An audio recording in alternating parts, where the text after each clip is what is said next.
If you play around with it a few minutes, you'll find out that it's a bit capricious in terms of settings, and you have to set it up carefully and try a few combinations of settings before it starts working. There are quite a few things you can set up. The first thing to care about is to decide how it will sample the background. It can be a continuous sampling, which means it will get new samples as you move the brush. It can also sample once, where you click it and use this sample all the way. Or it can use the background color as a sample. Most of the time you'll need it just once. Then there's the choice between the contiguous, the discontiguous, and the defined edges options. It's easier to show than to explain. I'll crop this head so that you could see the pom-pom better. That's what we're going to isolate. I'll copy the background layer contents to another layer and I'll fill the background layer with some color so that you could see what's going on. I'll set the tolerance to 50 before I start using the background eraser. At tolerance 1, it is very capricious and hardly erases anything, and at 100 it eats away all it can reach.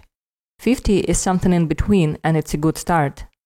Now when I use the background eraser on the background around the pom-pom, the gray background disappears and the red layer that lies underneath appears. When set to discontiguous, it will erase pretty much everything if it's the same color as the sample.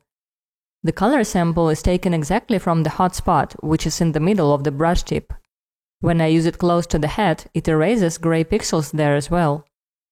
When set to contiguous, it will only erase gray pixels that are connected to the sample, and it will not erase the insides of the head.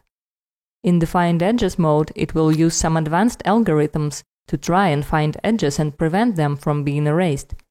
It works much more clumsily in this mode.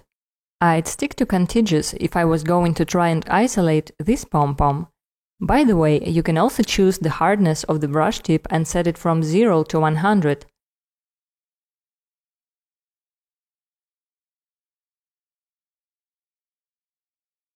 Soft brushes tend to leave a lot of residue, so it's not really a good choice. Look, I'll set the hardness to 0 and drag it around the pom-pom.